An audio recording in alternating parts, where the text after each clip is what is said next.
교도소에서 온 복수. 평범한 일상을 살아가던 한 여성에게 정체불명의 괴롭힘이 시작됩니다.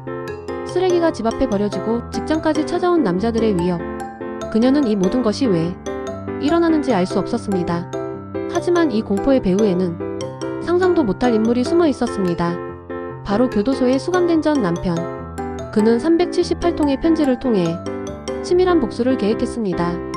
오늘은 한 여성을 파멸시키려 한 충격적인 사건을 소개합니다. 용란 씨는 50대 중반의 여성으로 이혼 후 홀로 딸을 키우며 작은 주점을 운영하고 있었습니다. 오랜 시간 고생 끝에 작은 건물도 마련했고 그 건물에는 몇 개의 상가, 세입자들이 있었습니다. 용란 씨는 비록 힘들었지만 딸과 함께 평화롭게 살아가고 있었습니다. 어느 날 아침 용란 씨는 집 앞에 쓰레기가 버려진 것을 발견했습니다. 처음에는 누군가 실수로 버린 것이라 생각했습니다. 하지만 이틀 후 또다시 쓰레기가 나타났습니다. 이번에는 음식물 쓰레기까지 섞여 있었고 냄새가 진동했습니다. 용란 씨는 불쾌했지만 그냥 치우고 넘어갔습니다. 일주일 후 용란 씨가 운영하는 주점에 2명의 남자가 찾아왔습니다. 30대 후반으로 보이는 호재와 양준이라는 남자들이었습니다. 그들은 술을 주문하지도 않고 가게 안을 둘러보며 의미심장한 눈빛을 보냈습니다. 용란 씨가 주문을 받으려 하자 호재가 차갑게 말했습니다. 여기 장사 잘 되냐고. 용란 씨는 불편함을 느끼며 대답했습니다. 그냥 그렇다고. 양준이 웃으며 말했습니다. 앞으로 힘들어질 텐데 각오하라고. 용란 씨는 당황했지만 두 남자는 곧 가게를 나갔습니다. 용란 씨는 심장이 빠르게 뛰었습니다. 저 남자들은 누구일까? 왜 자신을 위협하는 걸까? 용란 씨는 경찰에 신고할까 생각했지만 구체적인 위협을 받은 것도 아니어서 망설였습니다. 며칠 후 용란 씨가 출근하려는데 건물 세입자 중 한 명이 찾아왔습니다. 세입자는 불안한 표정으로 말했습니다. 어제 두 남자가 찾아와서 이 건물에서 나가라고 협박했다고. 만약 나가지 않으면 가게를 부수겠다고 위협했다고 합니다. 용란 씨는 충격을 받았습니다. 세입자는 용란 씨에게 물었습니다. 무슨 문제가 있냐고. 용란 씨는 아무것도 모른다고 대답했지만 세입자는 불안해하며 돌아갔습니다. 그날 오후 용란 씨의 직장 주점에 또다시 호재와 양준이 나타났습니다. 이번에는 손님들이 있는 한가운데서 큰 소리로 말했습니다. 이 가게 주인이 사기꾼이라고. 돈을 빌려주고 받지 못했다고 거짓말을 했습니다. 손님들은 불편한 표정으로 자리를 떠났습니다. 용란 씨는 그들에게 당장 나가라고 소리쳤지만 두 남자는 웃으며 천천히 가게를 나갔습니다. 용란 씨는 무너져 내리는 기분이었습니다. 괴롭힘은 더욱 심해졌습니다. 매일 아침 집 앞에는 쓰레기가 버려졌고 용란 씨의 차에는 낙서가 그려졌습니다. 건물 벽에는 욕설이 스프레이로 적혀 있었습니다.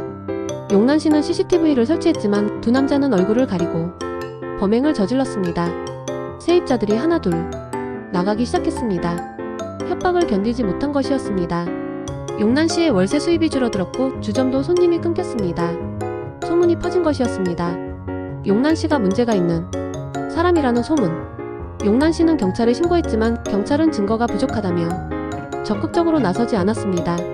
어느 날 밤 용란 씨의 딸이 학교에서 돌아오던 중 호재와 마주쳤습니다. 호재는 딸에게 다가가 속삭였습니다. 엄마한테 조심하라고 전하라고. 딸은 겁에 질려 집으로 뛰어왔습니다. 용란 씨는 딸을 안으며 분노했습니다. 이제 딸까지 위협하다니. 용란 씨는 더 이상 참을 수 없었습니다. 용란 씨는 사설 탐정을 고용했습니다. 두 남자의 정체를 알아내야 했습니다. 탐정은 며칠 동안 조사한 끝에 호재와 양준의 신상을 파악했습니다. 그들은 정가가 있는 조직폭력배 출신이었습니다. 하지만 누가 그들을 고용했는지는 알 수 없었습니다. 한 달이 지났고 용란 씨는 경제적으로 파탄 직전이었습니다.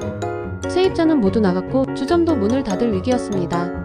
용란 씨는 딸과 함께 울었습니다. 왜 이런 일이 일어나는지 알 수 없었습니다. 용란 씨는 자신이 과거를 돌아봤습니다. 누군가에게 원한을 산 적이 있을까? 하지만 아무리 생각해도 떠오르지 않았습니다. 그러던 어느 날 호재와 양준은 더 치밀한 계획을 실행에 옮겼습니다. 그들은 미성년자 여고생을 고액 알바로 고용했습니다. 여고생에게 용란 씨 주점에서 일하게 했습니다. 용란 씨는 여고생의 나이를 확인하지 못했습니다. 여고생은 성인처럼 화장을 하고 가짜 신분증을 제시했기 때문입니다. 며칠 후 경찰이 용란 씨의 주점에 들이닥쳤습니다. 미성년자 고용 신고가 들어왔다는 것이었습니다. 용난 씨는 당황했습니다.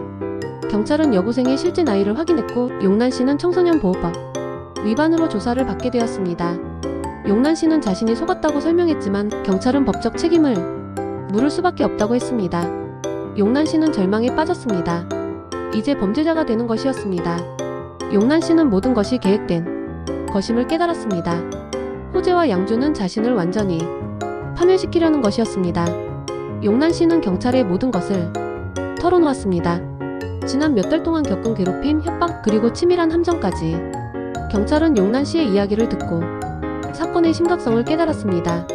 경찰은 호재와 양준을 추적하기 시작했습니다. 경찰은 CCTV 분석, 통화 기록, 금융거래 내역 등을 추적했습니다. 그리고 마침내 호재와 양준이 은신처를 찾아냈습니다. 경찰은 새벽에 급습하여 두 남자를 체포했습니다. 호재와 양준은 저항했지만 결국 경찰에 연행되었습니다. 경찰은 두 남자의 집을 수색했습니다. 그리고 충격적인 증거를 발견했습니다. 편지 뭉치였습니다. 총 378통의 편지가 발견되었습니다. 편지에는 용난 씨를 괴롭히는 구체적인 방법들이 적혀 있었습니다. 쓰레기를 버려라, 세입자를 협박하라, 미성년자를 고용하게 만들어라. 모든 것이 계획된 것이었습니다. 경찰은 편지의 발신인을 확인했습니다. 편지는 교도소에서 보낸 것이었습니다. 발신인의 이름은 김두식, 용난 씨의 전 남편이었습니다. 경찰이 용난 씨에게 이 사실을 알렸을 때 용난 씨는 충격에 빠졌습니다.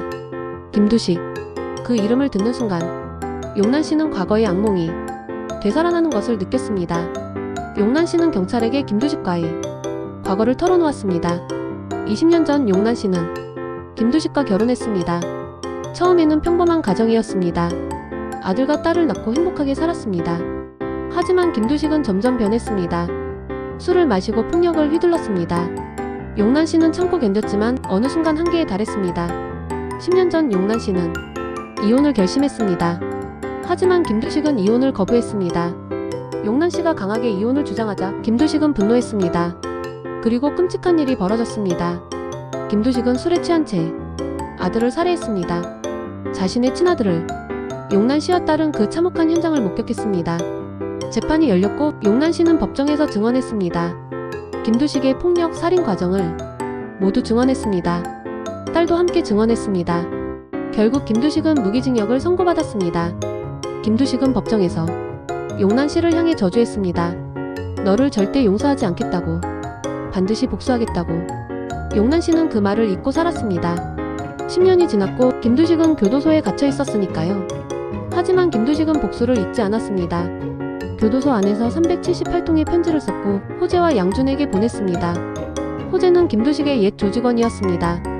김두식은 편지를 통해 호재에게 돈을 약속했고 용난 씨를 파멸시키라고 지시했습니다. 경찰은 김두식을 교도소에서 따로 조사했습니다. 김두식은 처음에는 부인했지만 증거가 명확했습니다. 378통의 편지, 호재와 양준의 자백, 모든 것이 김두식을 가리켰습니다. 결국 김두식은 범행을 인정했습니다. 교도소 안에서도 복수를 멈추지 않았다고 말했습니다. 김두식은 경찰에게 말했습니다. 용난 씨와 딸이 자신을 이 지옥에 가두었다고. 자신은 가족을 사랑했는데 배신당했다고. 하지만 경찰은 김두식의 말을 듣지 않았습니다.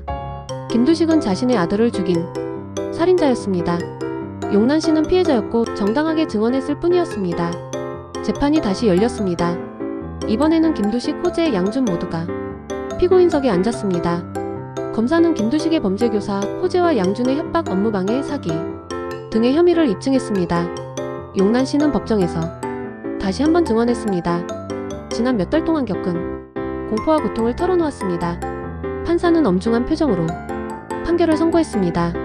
김두식에게는 추가 징역 7년, 호재와 양준에게는 각각 징역 5년과 4년이 선고되었습니다.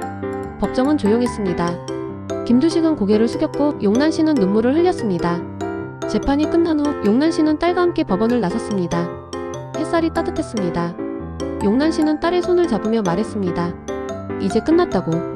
더 이상 두려워하지 않아도 된다고. 딸은 엄마를 안으며 울었습니다. 용난 씨는 주점을 다시 열었습니다. 세입자들도 하나둘 돌아왔습니다.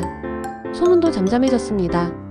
용난 씨는 천천히 일상을 회복해 나갔습니다. 하지만 그 악몽은 쉽게 잊히지 않았습니다. 용난 씨는 밤마다 꿈을 꿨습니다. 호재와 양준이 다가오는 꿈, 김두식의 저주가 들리는 꿈. 하지만 용난 씨는 포기하지 않았습니다. 딸과 함께 상담을 받으며 트라우마를 치료해 나갔습니다. 시간이 흐르면서 용난 씨는 점점 회복되었습니다. 용난 씨는 깨달았습니다. 자신은 살아남았다는 것을, 김두식의 복수는 실패했다는 것을. 이 사건은 교도소 관리 시스템의 허점을 드러냈습니다. 김두식은 교도소 안에서 378통의 편지를 보냈지만 교도관들은 이를 감지하지 못했습니다. 이후 교도소는 수감자의 편지를 더 철저히 검열하기 시작했습니다. 용난 씨는 이제 평범한 일상을 살아가고 있습니다. 주점은 다시 손님으로 가득 찼고 딸은 대학을 졸업하고 직장을 다니고 있습니다. 용난 씨는 가끔 과거를 떠올리지만 더 이상 두렵지 않습니다. 왜냐하면 자신은 이겼으니까요. 김두식은 여전히 교도소에 있습니다. 추가 형량을 받아 더 오래 갇혀있게 되었습니다. 호재와 양준도 복역 중입니다. 그들의 복수는 실패했고 대가를 치르고 있습니다. 용난 씨의 이야기는 우리에게 교훈을 줍니다. 복수는 결코 정당화될 수 없다는 것, 그리고 피해자는 결국 일어설 수 있다는 것. 용난 씨는 끝까지 포기하지 않았고 정의는 실현되었습니다. 오늘 이야기는 여기까지입니다. 용난 씨와 같은 피해자들이 더 이상 고통받지 않기를 바랍니다. 그리고 범죄자들이 반드시 처벌받는 세상이 오기를 바랍니다. 시청해주셔서 감사합니다.